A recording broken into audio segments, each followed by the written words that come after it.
गाजियाबाद से इस वक्त की सबसे बड़ी खबर आपको बता दें। गाजियाबाद के सूर्या हत्याकांड का मुख्य आरोपी असद एनकाउंटर में ढेर हो गया है। इंदिरापुरम इलाके में पुलिस मुठभेड़ हुई थी। आरोपी ने पुलिस पर फायरिंग की थी। जवाबी कार्रवाई में से गोली लगी, अस्पताल में इसकी मौत हो गई। एक साथी आरोपी मौके से फरार हो गया। पुलिस का कॉम्बिंग ऑपरेशन जारी है। तो ये बड़ी खबर सूर्या हत्याकांड से जुड़ी हुई, जहां मुख्य आरोपी आपको बता दें कि मुठभेड़ में ढेर हो गया है। इंदिरापुरम इलाके में पुलिस के साथ इसकी मुठभेड़ हुई थी, जिसके बाद जवाबी फायरिंग में इसे गोली लगी और इसकी मौत हो गई है। आरोपी ने भी पुलिस पर फायरिंग की, अस्पताल में इसकी मौत हो गई और एक साथी आरोपी मौके से फरार हो गया है।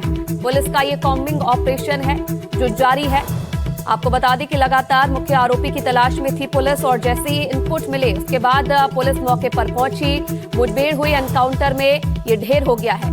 ये बड़ी खबर सूर्या हत्याकांड से जुड़ी हुई। लगातार जो परिवार था वो भी ये मांग कर रहा था कि एनकाउंटर किया जाए। जो आरोपी है उन्हें जल्द से जल्द पकड़कर उन्हें कड़ी से कड़ी सजा दी जाए। गाजियाबाद के खोड़ा में बकरीद के दिन सूर्या नाम के युवक की 17 साल के युवक की चाकू मारकर हत्या कर दी गई थी। इस घटना के बाद माहौल तनावपूर्ण देखा गया और जो सूर्या के परिवार वाले थे वो आरोपियों को पकड़ने की, उनके एनकाउंटर की मांग कर रहे थे। और लगातार जो पुलिस थी वो भी आरोपियों की तलाश कर रही थी। कई आरोपी पहले ही गिरफ्तार किए जा चुके हैं और मुख्य आरोपियों को लगातार पुलिस ढूंढ रही थी।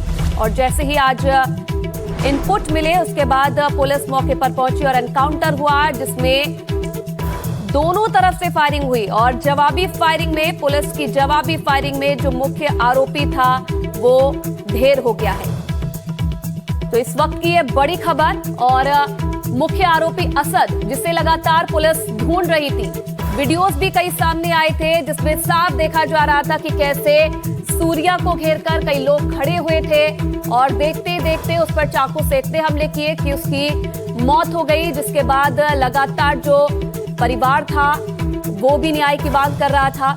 लोगों के अंदर गुस्सा देखा जा रहा था। इलाके के लोग भी ये मांग कर रहे थे कि आरोपियों को जल्द से जल्द पकड़ा जाए, गिरफ्तार किया जाए, सख्त सजा दी जाए। परिवार की तरफ से ये मांग की जा रही थी कि एनकाउंटर किया जाए। और लगातार जो पुलिस थी वो मुख्य आरोपी को ढूंढ रही थी। मुख्य आरोपी असद, जिसे पुलिस ने ढेर कर दिया है। हालांकि इस दौरान जो उसका एक और साथी था वो मौके से फरार हो गया। शुभांग सिंह ठाकुर मेरे सहयोगी इस खबर पर और ज्यादा जानकारी के लिए हमारे साथ जुड़ गए हैं। शुभांग, मुख्य आरोपी असद एनकाउंटर में ढेर हो गया है, क्या इनपुट मिले थे पुलिस को? कहां ये छिपा था? कैसे एनकाउंटर हुआ? क्या जानकारी? बिल्कुल, देखिए, कल से ही लगातार परिवार के लोगों का ये कहना था कि जल्द से जल्द उन्हें इंसाफ चाहिए। और ऐसे में जो मृतक की माता थी, उनका कहना था कि मुझे खून के बदले खून चाहिए। वो चाहती थी कि जल्द से जल्द उसे फांसी की सजा सुनाई जाए। अब ऐसे में पुलिस की टीम लगातार मुख्य आरोपी को ढूंढ रही थी। इस मामले में बता दें कि पहले से 3 आरोपी जो है वो गिरफ्तार हो चुके हैं। मुख्य आरोपी के पिता जो नवाब है उसकी गिरफ्तारी कल पहले ही हो चुकी थी, लेकिन मुख्य आरोपी अभी तक फरार था और जो हथियार था वो भी अभी तक बरामद नहीं हुआ था। इस केस में पुलिस की टीमों को जानकारी मिली कि जो आरोपी असद है वो खोड़ा थाना क्षेत्र के इलाके में दोबारा से आने वाला है कहीं पर पैसे लेने के लिए। उसके बाद उन्होंने जिस तरीके से उस पूरे इलाके को उन्होंने घेराबंदी कर दी थी, हर गाड़ी की, आने जाने गाड़ी की चेकिंग हो रही थी। ऐसे में जब एक बाइक पर सवार असद उनको दिखाई दिया तो उसे रोकने की कोशिश वहां पर की गई, लेकिन असद ने पुलिस पर फायरिंग करना शुरू कर दिया। इस फायरिंग में एक पुलिस कांस्टेबल जो है वो घायल हो गया, जिन्हें अस्पताल ले जाया गया है। जवाबी कार्रवाई जब पुलिस ने करी तो असद की एक गोली लग गई, जिसके बाद असद को अस्पताल में एडमिट कराया गया, लेकिन इलाज के दौरान असद की भी मौके पर मौत हो गई।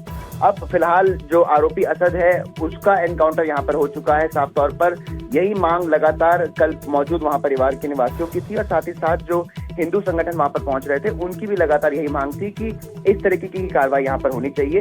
हालांकि पुलिस का कहना यह है कि उन्हें जवाबी कार्रवाई में ये एक्शन लेना पड़ा, वरना वो उसे गिरफ्तार करते। लेकिन इस मामले में सबसे बड़ा अपडेट अब यही है कि जो मुख्य आरोपी असद है अब उसका एनकाउंटर हो चुका है। जी शुभांग, जो दूसरा आरोपी जो बताया जा रहा है कि असद के साथ मौजूद था वो फरार हो गया, उसे लेकर क्या जानकारी है? जी बिल्कुल, देखिए, अब पुलिस का कहना है कि उस एक आरोपी को भी अब ट्रेस किया जा रहा है। हालांकि उसका इस पूरे मामले में कितना सहयोग रहा है, इस बात की जांच उसकी गिरफ्तारी के बाद ही साफ हो पाएगी। लेकिन आपको बताएं, पहले से 5 लोगों के खिलाफ ये जो FIR थी वो की गई थी, जिनमें से 3 की गिरफ्तारी। आप बने रहिएगा हमारे साथ। धवन जायसवाल DCP हमारे साथ जुड़ गए हैं। धवन जी, मुख्य आरोपी सूर्य हत्याकांड में असद एनकाउंटर में ढेर हो गया है सर, और क्या डिटेल्स दे सकते हैं आप हमें? देखिए, दिनांक 28 तारीख को जो एक जघन्य हत्या हुई थी, उस संदर्भ में पुलिस द्वारा तत्काल मुकदमा पंजीकृत किया गया था और 3 आरोपियों को गिरफ्तार किया गया था। इसका मुख्य आरोपी जो असद था वो फरार था, जिसके ऊपर पुलिस टीम के द्वारा 50,000 रुपए पुरस्कार की घोषणा की गई थी। जी। आज पुलिस को सूचना प्राप्त हुई थी कि असद अपने कुछ साथियों से मिलने इस क्षेत्र में आने वाला है। पुलिस टीम को जब ये सूचना प्राप्त हुई तो पुलिस टीम के द्वारा घेराबंदी की गई और वहां पे बैरियर लगाकर चेकिंग की जा रही थी। असद अपने एक साथी के साथ आता हुआ दिखाई देता है बाइक से। पुलिस टीम के द्वारा उसे रोकने का प्रयास किया जाता है और जब वो नहीं रुकता है और वो पुलिस टीम पर फायरिंग कर देता है। प्रत्युत्तर में आत्मरक्षा पुलिस टीम के द्वारा भी फायरिंग की जाती है, जिसमें असद को गोली लगती है।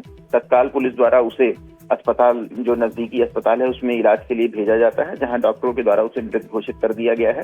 इस एक्सचेंज ऑफ फायर में हमारे भी एक कांस्टेबल को गोली लगी है, जिसको इलाज के लिए अस्पताल ले जाया गया है।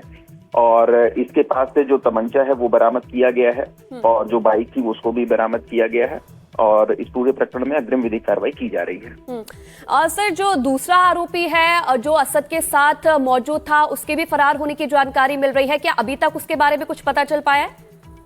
उसकी गिरफ्तारी के लिए भी हमारी टीम लगातार उस एरिया में कॉम्बिंग कर रही है। शीघ्र ही उसकी गिरफ्तारी भी पुलिस के द्वारा कर ली जाएगी। सर, लेकिन अब इस पूरी घटना को लेकर सबसे बड़ा सवाल यही है कि आखिरकार इस हत्याकांड को अंजाम क्यों दिया गया? क्या जो गिरफ्तार आरोपी है आप लोगों के साथ में, आप लोगों के पास में, क्या उनसे कोई जानकारी मिल पाई है कि क्या ये पुरानी रंजिश थी, क्या ये प्री प्लान तरीके से इस पूरे हत्याकांड को अंजाम दिया गया?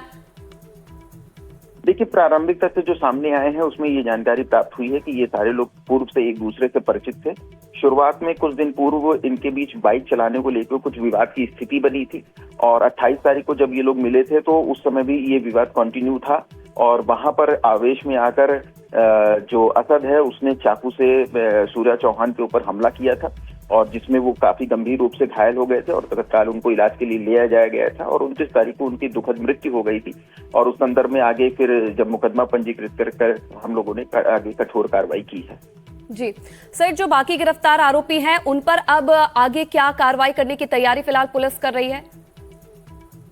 देखिए, आगे हम जल्दी से जल्दी मुकदमे में चार्जशीट लगाएंगे और हम कोशिश करेंगे कि फास्ट ट्रैक अदालत के माध्यम से हम इनको कड़ी से कड़ी सजा दिला सके और इसमें आगे हम लोग गैंगस्टर एक्ट के अंतर्गत कार्रवाई और जो इनकी कुछ अवैध संपत्ति की भी जांच की जा रही है और उस पर भी हम लोग कठोर कार्रवाई करेंगे। सर, जो असद था, क्या उसकी कोई हिस्ट्री भी रही है पुरानी? क्योंकि दिन दहाड़े ऐसे हत्याकांड को अंजाम देना कहीं ना कहीं सवाल भी उठा रहा है कि कोई डर नहीं रह गया है लोगों के अंदर, आरोपियों के अंदर। तो क्या इसकी कोई पुरानी हिस्ट्री भी रही है?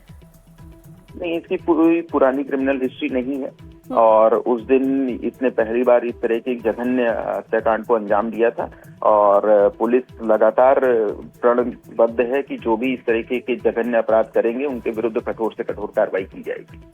ठीक है, धन्यवाद सर आपका एनडीटीवी से बातचीत करने के लिए। तो धवल जायसवाल जो डीसीपी हैं गाजियाबाद के, उन्होंने जानकारी दी है कि किस तरीके से इनपुट मिले थे और उसके बाद जो असद, जो मुख्य आरोपी है, जिसकी तस्वीर भी आप इस वक्त अपनी टीवी स्क्रीन पर देख रहे हैं, जो इस एनकाउंटर में मारा गया है, बताया जा रहा है कि अपने कुछ दोस्तों को मिलने ये जा रहा था और तभी पुलिस को इनपुट मिले। पुलिस मौके पर पहुंची और जवाबी फायरिंग में, एनकाउंटर में जो मुख्य आरोपी असद वो ढेर हो गया है और जो दूसरा साथी था वो फरार हो गया, जिसे भी पुलिस ट्रैक कर रही है।